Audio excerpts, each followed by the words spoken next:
ہم ہر شعبے میں ہم بےمان ہیں. کیوں ہیں؟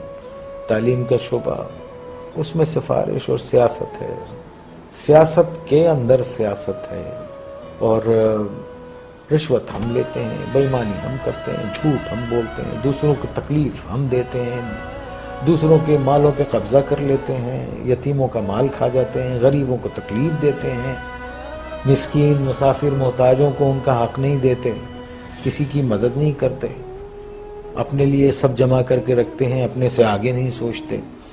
تو آپ یہ دیکھیے ایسے معاشرے جو ہیں وہ اگر آپ اتنے برے ہو رہے ہیں جس طرح سے نظر آ رہا ہے آپ کو، تو اگر آپ قرآن شریف پڑھیں تو اس میں جو قومیں اللہ تعالیٰ کی احکامات کو نہیں مانتی اور جو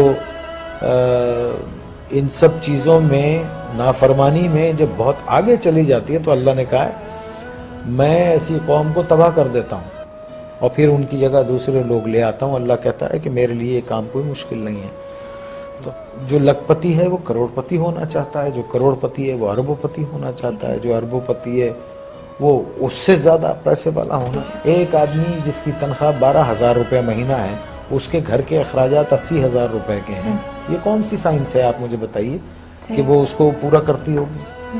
اور یہاں 60% لوگ ایسے ہیں جن کی تنخواہیں اتنی ہیں، لمیٹڈ ہیں، اور ان کے اخراجات جو ہیں. تو پھر کیا کرتے ہیں آپ؟ شارٹ کٹس مارتے ہیں، شارٹ کٹس مارتے ہیں. اور ایک بات یاد رکھیے، دیکھیے اگر آپ نے اپنی اولاد کو حرام کھلایا نا، حرام، بےایمانی، چوری چکاری، ان سب چیزوں سے لوٹ کے یہ سب چیزوں سے کھلایا، تو وہ آپ کے پاس وہ سارا ویسے ہی نکل جائے گا. آپ دیکھیے کبھی جمع کر کے نہیں رکھ سکتا وہ.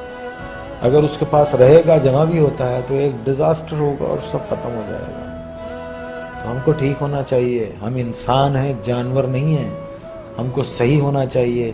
ہم کو اس لیے دنیا میں نہیں بھیجا ہے کہ ہم دوسرے کے حقوق ماریں، چھین لیں لوگوں کو.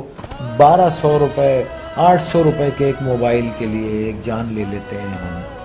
کبھی وہ تنہائی میں بیٹھ کے وہ سوچتے نہیں ہوں گے کہ ایک انسان کی زندگی جب وہ پیدا ہوتا ہے تو وہ گوشت کا لوتھڑا ہوتا ہے، پھر وہ انسانی فارم میں آتا ہے، پھر وہ دنیا میں آتا ہے بے سہارا، بے بس. ماں اس کو 9 مہینے پیٹ میں رکھتی ہے، پالتی ہے، پھر وہ گرم سرد کا مقابلہ کرتا ہے اور بڑا ہوتا ہے، چوٹیں لگتی ہیں، دھوپ ہے، بارش ہے، اور پھر ایک آدمی اس کو ایک 500 روپے کے موبائل کے لیے اتنی تک و دو سے پلنے والے بچے کو گولی مار کے چلا جاتا ہے.